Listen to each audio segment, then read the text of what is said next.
and welcome to the Proactive Caregiving Podcast. As a CPA with over 20 years as an industry accountant, Jessica stepped away from the corporate world to become a full-time caregiver for her mother. Having learned invaluable lessons along the way, she is now here to share those with you and to invite you to join her on this caregiver's journey. Here is your host, Jessica Cannon. All right. Hello, everybody. We are back today. I had to bring Virginia Sampson back on because even though last time we talked about compassion, this leads into this part of compassion. I guess you can look at it as a legal way of having compassion, but not entirely. So we know caregivers come from all walks of life, but not all caregivers have legal rights to care or do some of the things that are necessary to protect their loved one's best interests. So today I wanted to have Virginia back on because as an attorney and from her own life experience as a caregiver and from her practice, she knows more than anybody else at this point the importance and the absolute need for caregiver compliance.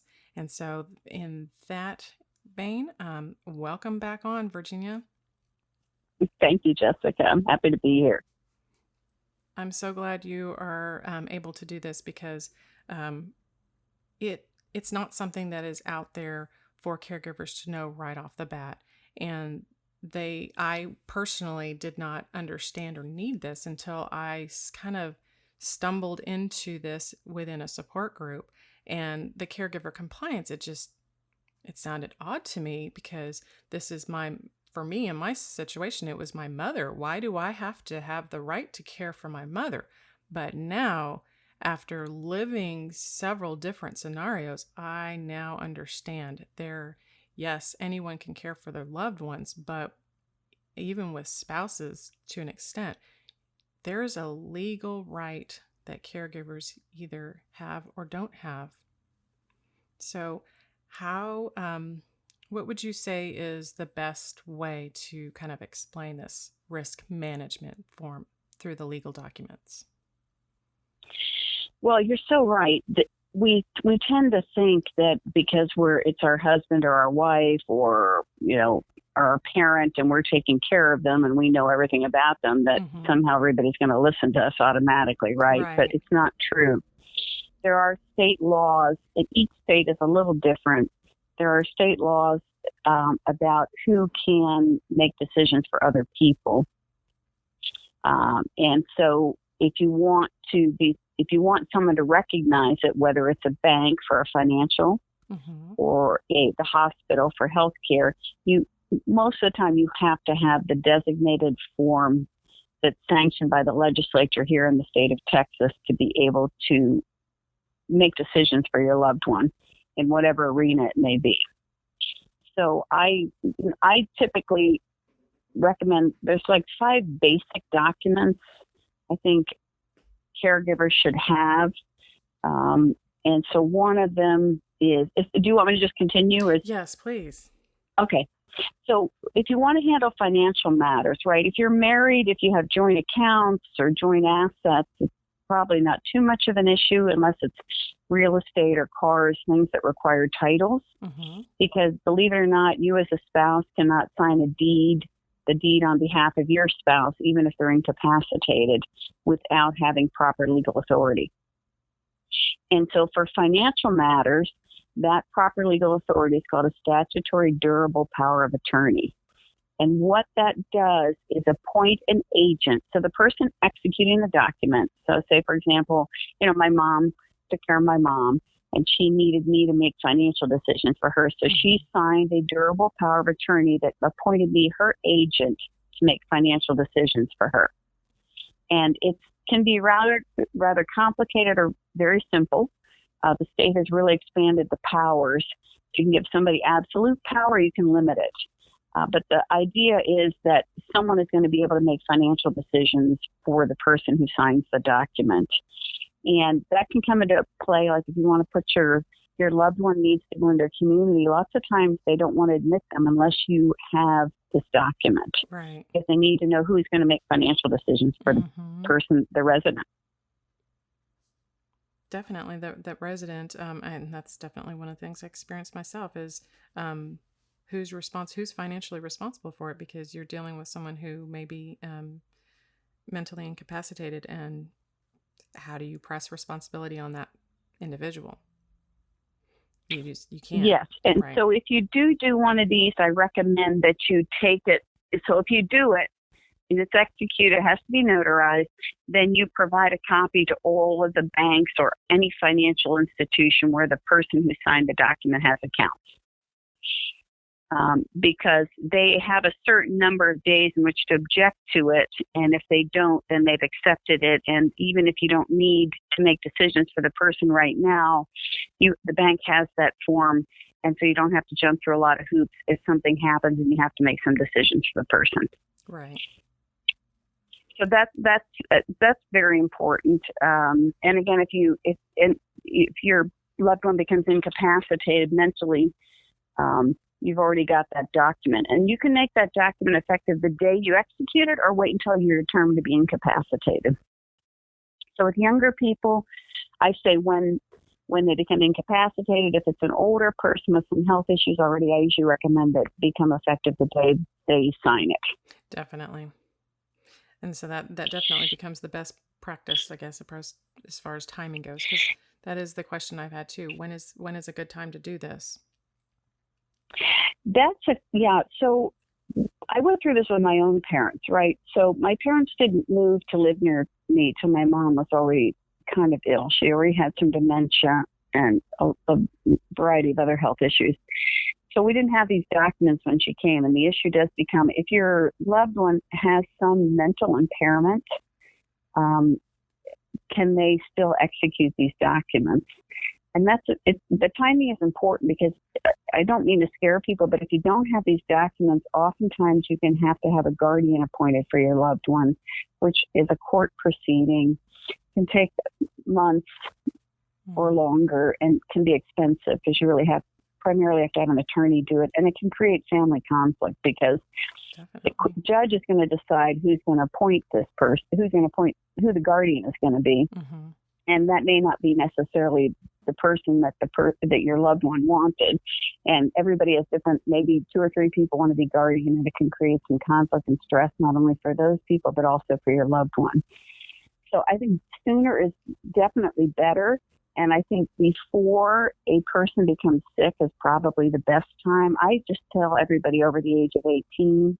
Mm-hmm. And when I'm talking to older clients, if they're already sick, they're feeling vulnerable, right? They're feeling already like they're losing control of their life. True. And they're feeling very threatened. So it's harder when they're farther along in the disease process, even if they're mentally still competent to do it, right, to get them to cooperate. So typically what I tell people is that this is for you to have so that you can have more control as you age, because we're all going to age. Mm-hmm. And the truth is, most of us are going to reach a point where we're not going to be able to manage our own affairs. And who do you want to do that for you? And so when you sign these documents, you are able to select the person or persons you want to make the decisions for you that you feel will make them in accordance with your wishes. Right. So those are a couple of pointers. Do it early. Present it as you are going to maintain control. And then if it doesn't work with you talking to them, sometimes you can get someone that they trust, a minister, a financial advisor, an attorney. Sometimes coming from somebody other than a family member, mm-hmm. people are more receptive to getting the documents done. Definitely. It doesn't feel as invasive, I guess, when someone else is coming forward, because it's someone else is speaking to their best interest and whatever issues might be there with the family, because, family drama can take precedence sometimes. It's not so much of a threat at that point. Right. And don't forget, people won't say to me, oh, my parents are healthy. We know that can change in an hour. Right. And, we all get along, and we know that can change too, because family members just respond differently to stress. Yeah. Right. You're all getting along now, but your parent gets sick, or somebody gets sick, and all of a sudden some people just come unhinged. Absolutely. And they're not very rational. Right. So, I would say just get it done sooner rather than later. And if you can kind of present it to people like that, people usually know a last will and testament, right? And these are just kind of documents they should have, just like they should have a will, mm-hmm. right? It's like you plan for your retirement, you plan for all kinds of things versus just planning for the aging process. That's true. Because we are all going to age. So I try to present it like that to people, and then they usually feel much less threatened. I also get a question, can people with dementia or Alzheimer's execute the documents? It really depends where they are in the disease process. Mm-hmm. The standard is that they have to be able to understand the nature of the document they are signing. Okay. So people with dementia can do that. I mean, my mom had dementia, but it had not progressed to the point where she couldn't execute some documents. Right. So that's another reason sooner rather than later, because especially if they even have the beginnings of dementia or Alzheimer's, we know that can accelerate quickly. Mm-hmm. And you want them to be able to do it because, again, without the documents, then if it becomes necessary, then they have to go to court and have a guardian appointed, and then they lose total control. Right. So, right. And I'm glad you mentioned that, because it's especially for people who are in dementia, even depending on what form of dementia they have, there are the 7 stages. And when Mom signed her documentation and we went through this process, Mom was probably in her stage 3. So she definitely, there was some issues, but she still was able to sign the documents and understand what she was signing. Right. They don't necessarily have to understand every nuance, but they have to know that if they're signing this document, that they are giving authority to another person to make financial decisions for them. Right. Right. So the basics, and it's up to the attorney whether they think the person is capable of signing the document or not. Like, for example, I'll just start a conversation and see if the person's oriented to what day it is, Mm-hmm. the day of the week, what time it is, where they are, perhaps who brought them with them to meet with me, those kinds of things Mm-hmm. to see where they are in the disease process. Right. And I make a determination from there. And every attorney is a little bit different, but ethically, we should not be having people sign documents who cannot understand the nature of it and not understand the nature of the document. Definitely. And so as the family comes forward to have the durable power of attorney created, I know in my experience, it was better to have a single power of attorney, which is myself, versus having multiple power of attorneys.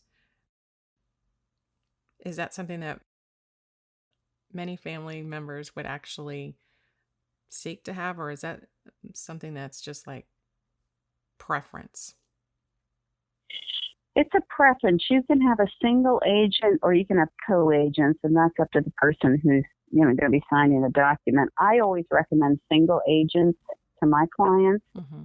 because I think that co-agents just raises the possibility of conflict. What if co-agents don't agree? Mm-hmm. Right. Where does that leave the person? And again, it's just right for family conflict, I think. Like, for example, my brother and I did it. He was my mom's power of attorney for financial, which was fine. And we would talk about things, but fortunately, we didn't disagree. But if we had disagreed, then he could just make the decision he thought was best. Right. And I think I just think that's a better way. That's my personal opinion. I know some lawyers will do co-agents. I just typically don't do that because, like we just said earlier, Mm-hmm. people may get along now, but the minute somebody gets sick, that can all change. Exactly. And it does happen. So the durable power of attorney is coming from the financial and dealing for the business related side of things. What is the difference between the POA and a medical power of attorney? So the medical power of attorney authorizes someone to make healthcare decisions for the person signing the document when they cannot make the healthcare decisions for themselves. So the agent on the medical power of attorney does not have authority unless someone has determined that person cannot make healthcare decisions for themselves. Now, there is a statute on that sets out who makes decisions. And, typically one spouse can make healthcare decisions for another spouse, even in the absence of this document. Mm-hmm. But again, what if something happens to both spouses, and then once the spouses are not available to make decisions for each other, it becomes a bit more complicated. True. So it's good, again, to have this document. And again, like I've had clients that have, several children, but they'll designate one on the medical power of attorney because that's the person they feel will make the healthcare decisions in line with what they want, maybe more than the others. And be able to So speak that's to a it. consideration. Some people just do firstborn, right? Whoever the firstborn child is, people seem to understand that. So you can have co-agents again on this, but I'm not a fan of that. Right. So then we have power of attorney, the medical power of attorney, and then what would be the next documentation? So you should have a HIPAA release. So we know that there's privacy as far as all of your medical information, and that includes your spouse. Your spouse cannot have access to your medical information without written authorization from you. And I lived this with my dad.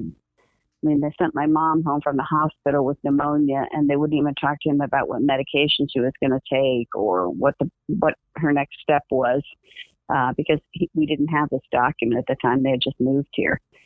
So it's very frustrating when that happens. So this one, you don't have to, you can designate everybody in the family if you want. It's not an either or. Basically, you're designating anyone that you want to have access to your medical information. If you're in this, doctors typically will have you do one when you come in their office, part of their intake. Right. But that's usually just for that doctor. This is a universal one. And like, for example, if your loved one goes into the hospital, you would take it to the hospital with you as well as your medical power of attorney, and they would put it in the chart so that they knew who has access. And you may say, oh, I've been in the hospital and they've talked to me. Well, if you're in the room when the doctor comes in or the nurse comes in, that's considered implied consent. But if you want to talk to somebody, call them up or something like that, typically they're not going to talk to you without this. Hospitals have gotten very strict on that. So I would recommend that you have this and take it everywhere with you when you go with a loved one. Then you don't have to fill them out every place either. So Absolutely. Yeah. And I've had those moments with my mom when she had to go in for an outpatient procedure. And when I had to establish that I did have HIPAA rights for her to get her information. And so when they had the follow-up calls to check in on her afterwards, they were able to talk to me. And because I learned I can talk to them and I can give them every bit of information they need to know about her health and changes of medications and just other information that would be helpful to them in treating her. But they weren't able to talk back to me as far as her results and needs or treatments unless I had this HIPAA established with them. Right. I even had one that they wouldn't even tell me when my mom's next appointment was without this. And another reason you want a HIPAA release is you're not going to be able to talk to your loved one's health insurance provider without it. So if there's a question about payment of a claim, if you don't have this, you're not going to find out about it. Right. Yes, I had to email this before they would, even while I was on the phone with someone, I would have to email it and put the call on hold basically until they received it and could confirm it. And then they would continue on with the call. Yes. And you can see, especially if you're the caregiver, how not having this is going to increase your stress. Absolutely. Right? Because you're not only taking care of someone who you love and who's ill, but you're trying to figure out how you're going to talk to people, in their best interest. Right. But you can't talk to them because, they're constrained by legalities. And they'll get in trouble if they talk to you without these documents. So it becomes this vicious cycle of stress for everyone. So just doing a little bit of planning can avoid all that stress. And you just have them, they don't need to be re-executed when you do them. I mean, typically I recommend people review them in 5 years if the person's still competent, because things change in the legal field and your loved one's situation may change. But if they can't, if they're, for some reason, they're mentally incompetent to do a new set, you have a set and you don't have to deal with this later on. True. It's so beneficial to have this done, period, well in advance, instead of being in that moment, in that crisis moment, and then trying to get things established, especially if you're in that emergency moment in the hospital and you don't have these documentation. It like you said, it adds to the stress exponentially. So and I've run to the hospital a number of times for people, and sometimes I get there and they're able to do them, and sometimes, they can even be on a medication. They can be totally mentally competent, but if they're in the hospital on some kind of medication that's affected their mental faculties, they can't sign the documents then. Absolutely. They still need it. It's situational at that point. It doesn't always Yeah. have to be. And that was one of the things that at first I kept thinking, oh, we don't need this at this time. She's still okay. She still has her faculties. But then as time started to pass, and then I realized, okay, let's just get this while she has as much of her abilities and her awareness now than to wait till later. And then as the time progressed and we got to those later moments, I was so relieved that I had these documents because I could see how difficult it would have been so many years later when she really wasn't doing as well. Well, and remember too, as our loved one, their health declines or they age, they're more subject to being influenced by bad factors, right? So if there's a family member or a caregiver, you don't have these, admittedly, they can make them do new documents, but if you've got these documents, that's some safeguard against someone coming in and influencing them when they're much more vulnerable and fragile, and appointing them when they don't have their best interests at heart. Exactly. So that's another reason I recommend it is if they do it while they're, lucid, they're functioning, they're not feeling vulnerable, they're more likely to make a sound decision for themselves. So true. And so one of the next documents, it always made me feel uncomfortable, but we have to have this conversation with our loved ones as we care for them. The advance directive. What is this type of document doing for our loved ones? So the advance directive is a person's end of life wishes in non-emergency situations. So you have two situations. One, if the doctor comes to your loved one and says, you have 6 months to live, even if we give you all aggressive treatment, you're not going to live longer than 6 months. Then they decide, do they want the aggressive treatment or do they just want to be kept comfortable and allowed to die peacefully? So that's one situation. The other situation is if they have some kind of like a stroke or something, and perhaps they're in a coma, they're hooked up to life support, some life-altering event like that. Right. The same question. Do they want to be maintained with all aggressive treatment, or do they want to just be kept comfortable and allowed to die peacefully?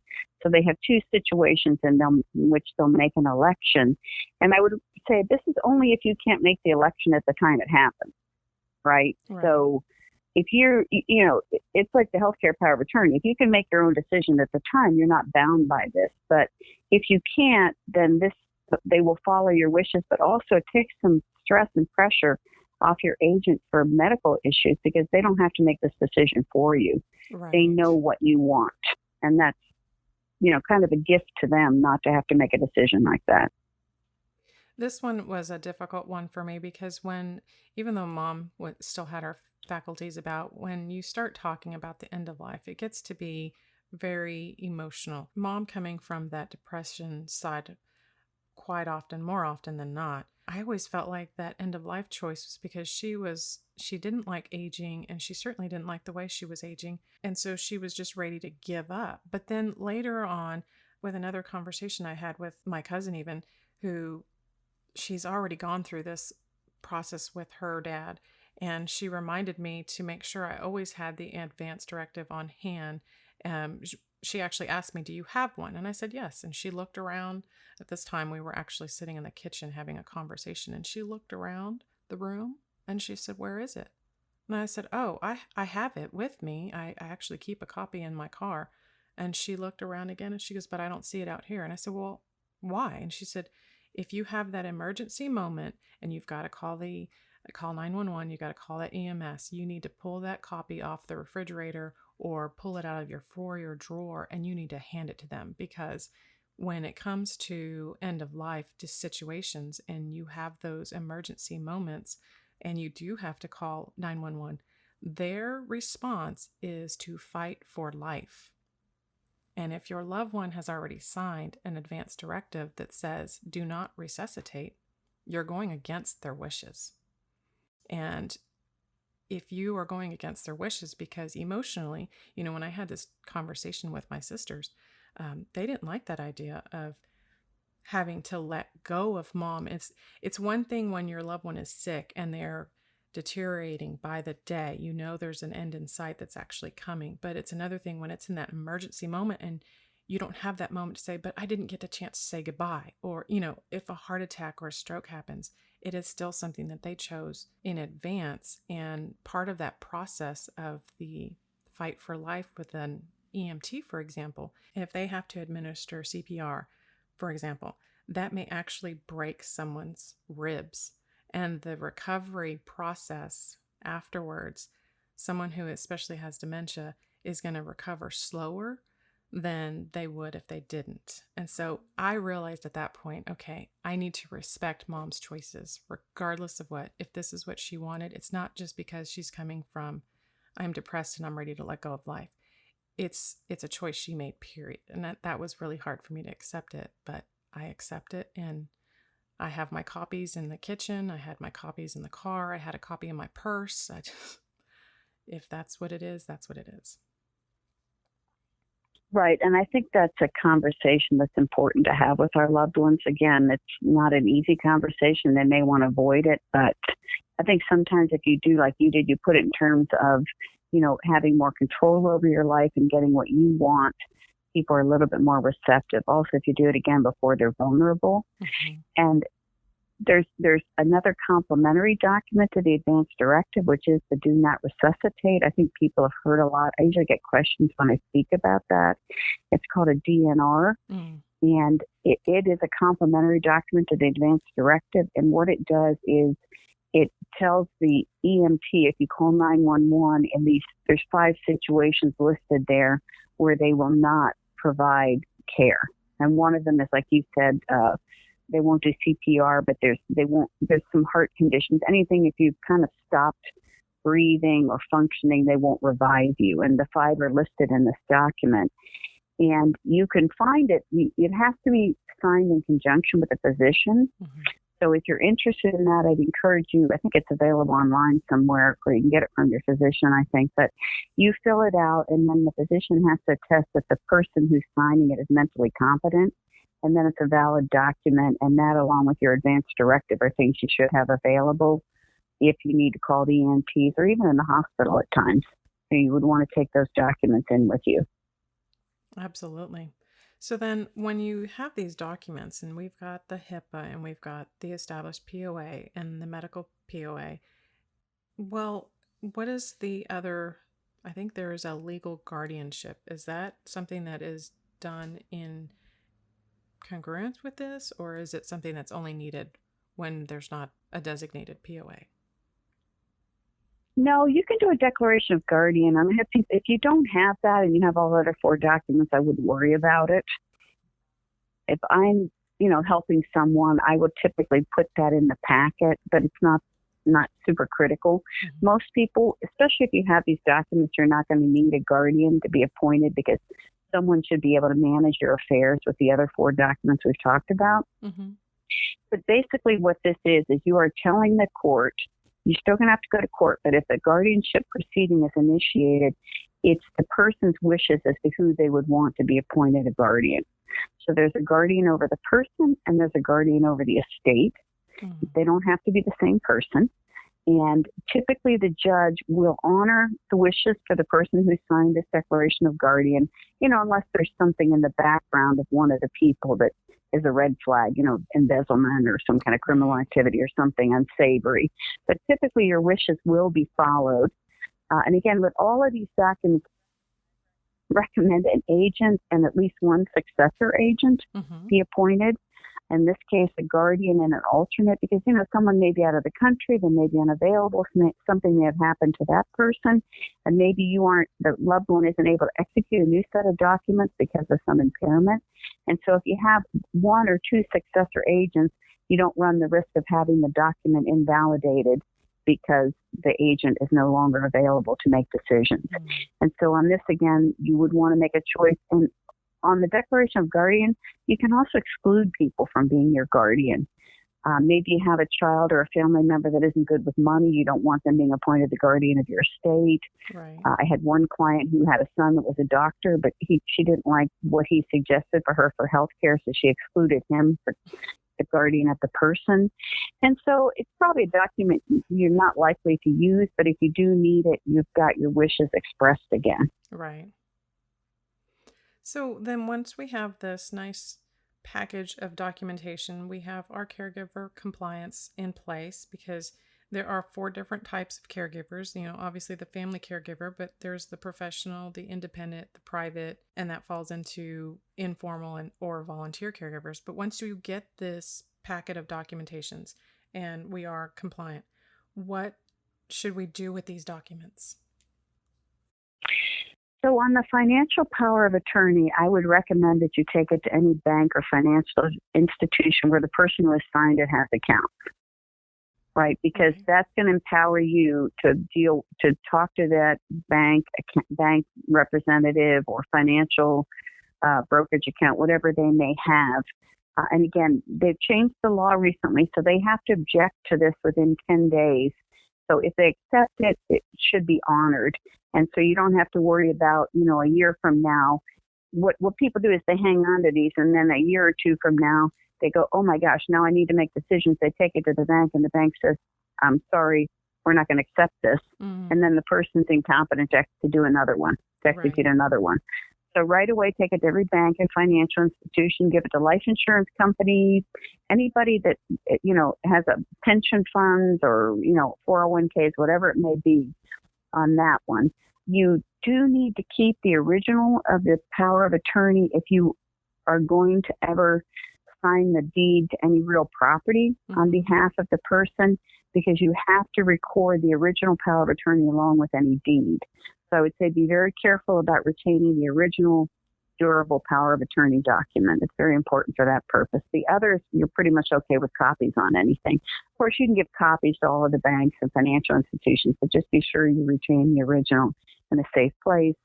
I also recommend that you give copies to all of the successor agents, right, who may be listed in the document. So, you have multiple copies out there. And sometimes people will lose them, and then they can go call one of the successor agents and get a copy from them. Right. On the medical power of attorney, the HIPPA release and the advance directive, that probably should be in a packet that you take to doctor's appointments. And certainly if your loved one goes into the hospital or into a community, you're going to want to provide all those documents to whoever's in charge. Like with my mom, I would just give them to the nurse, and they would put them in her chart at the hospital. And so that then you don't have to, as soon as you go, then you don't have to worry about if something happens with your parent or your loved one, you have to make a decision quickly. You've got to go find the document and hand it to the person. It's already in the chart, and you're good to go. Right. That definitely made it easier for me, making multiple copies and handing them out to as from the time we got it, as you said, I went directly to her financial institutions, and any life insurance or a retirement, I sent them that information right away. And then they, in addition to having that, sometimes, not all of them, but some of them did have their own internal form that they wanted me to sign and get, copy of driver's license, all that kind of stuff to confirm who you are. And they would attach that with the legal form as well.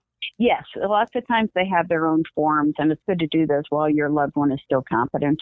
Mm-hmm. Yeah, definitely get that done, I would say. And that's what I'm saying. If you send this out right away, then you can get all that in place. And I would recommend you send these to the health insurance company too. If they're on Medicare, you can give it to the government. If they've got a private insurance company, send it to that insurance company so you can talk to them about claims, and get authorization for any treatments that may need to be done that need pre-authorization, because they'll already have that documentation. Right. Oh, and one thing people do ask me when they do these documents, a lot of my clients will say, well, I don't want to send, one of my children or my brother or something, because I'm not going to list them. You're not obligated to disclose who you've listed or not listed. So, you can give it to the person that's the agent and any successor agents, and you could just ask that they not share that information. But it's not like you have to make an announcement to your whole family who you've selected as agents. Yeah, because that might actually add to the family drama. Why did they choose you? Yeah, because then you might get some pressure. Right. Yes. So so maybe just don't tell that person. Exactly. And that's something that, when, especially for the families that are well ahead of the game and they're taking the proactive approach to this, they can say, I want the child, either the firstborn, or maybe it's not the firstborn. I know that's what happened with when my dad passed, when it came time, since he didn't have a living will and he didn't have any of these documentations on hand, a lot of the decision making fell to firstborn. That was just their designation.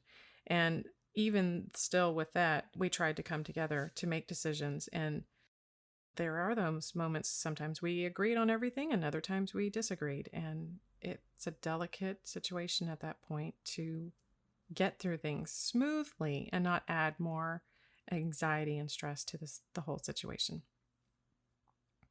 Right. And let's face it, most families, we're going to talk to our siblings about it or, your other parent about it.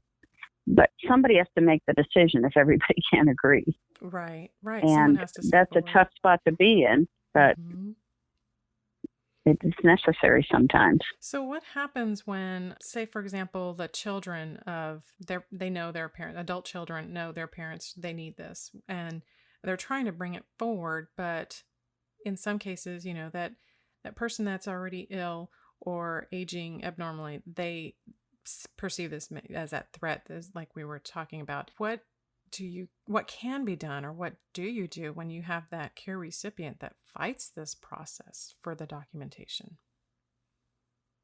Well, I think that's when you're going to try to get somebody else involved. And remember, one reason you want to do it early, like my mom had dementia, one of the symptoms of dementia is paranoia, right? So the farther they get in the disease process, they become paranoid and they're not going to cooperate on anything.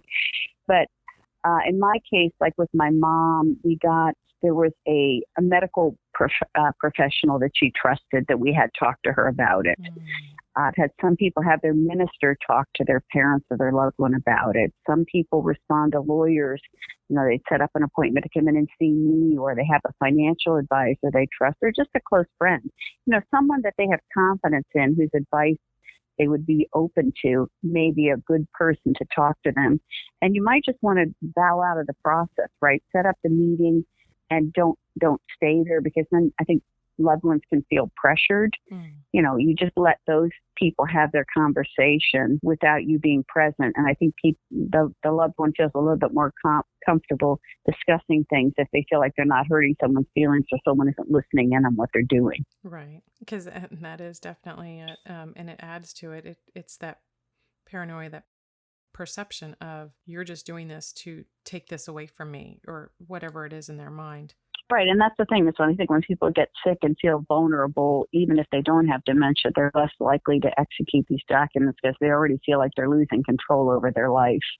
And the perception is that this is going to make them lose more control, which is the opposite. It's going to give them more control, but, they don't see it that way. It's fear-based. Exactly. And there's a lot to be fearful about, because, when it comes down to the unknowns, and, you can be proactive and plan as much in advance, but there's always those unknown scenarios.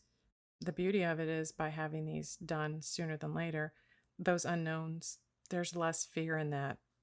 There's every moment I had, every situation I had where I was taking mom to the hospital for outpatient procedures, those questions would come up, and it was a relief that I had an answer, or I had a document, or I had something that I could just, here you go. And it was nice that I could just step back and say, oh, I'm glad I did that, or I'm glad I had that, because the times before that, uncomfortable, very uncomfortable.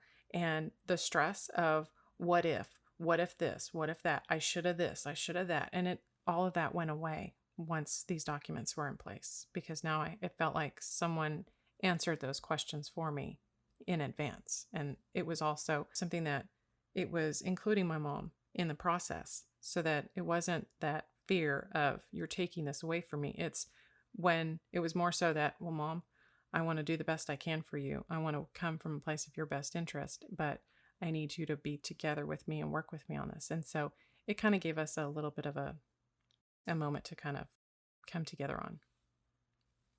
Well, yeah, and I think sometimes if you can present it, what resonates with your loved one, but if you present it oftentimes and say, look, this will help us work as a team, and also it's going to reduce my stress. It's going to allow me to concentrate on caring for you because I don't have to worry about all these legal issues. Right. They're all resolved, and I can just focus on you and getting you the care that you need.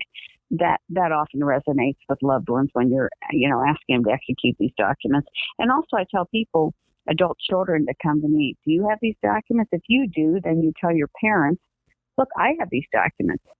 People have these documents. It's like having a life insurance policy. Mm-hmm. And that resonates with a lot of them too. Then they feel like, oh, okay, so I'm not being picked on because I'm old and aging, but Right. this is something everyone does. And they're much more open to it. True. That feeling of this is normal. This is okay. Yeah. This is just what responsible adults do. They have these documents. So, and these documents, in a way, it almost became, it was that legal mediator for me where when the disagreements did come up with my siblings, sometimes we were able to talk through things and figure out what is the best approach or best interest. And other times we just locked horns and we could not decide one way or the other. And that documentation that was put in place just basically said, we're going to have to agree to disagree. This helps me to take precedence and I need to move forward because the longer we spend time arguing and disagreeing is the longer she goes out without what she needs. Yes.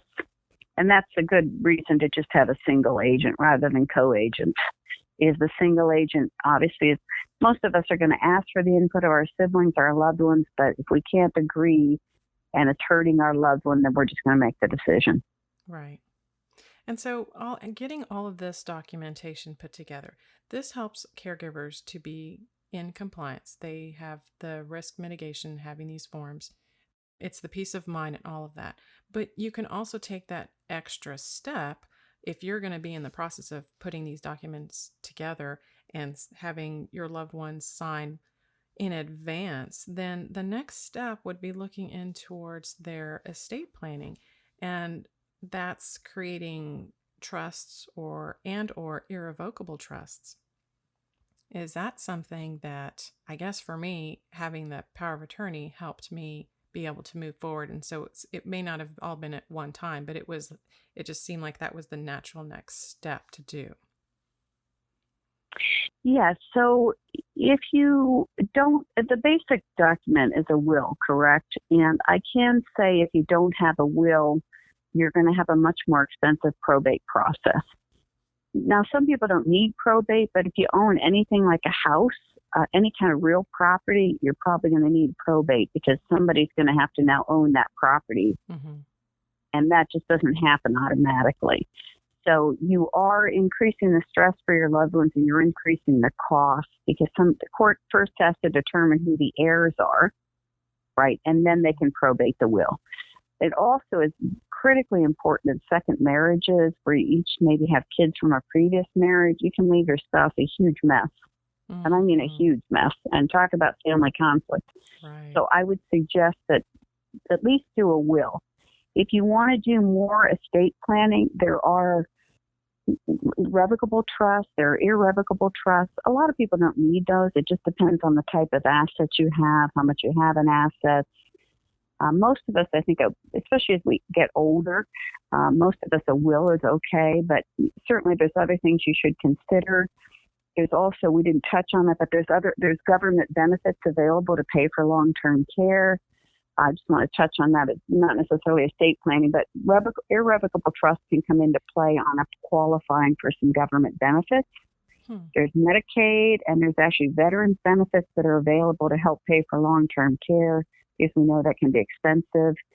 So sometimes consulting with an attorney to put a plan together is really beneficial. You can touch on all these things and see whether, trust is appropriate for you. Are your loved one eligible for some government benefits? If not, how do they become eligible? And that's kind of what elder law attorneys do. We try to help prepare plans.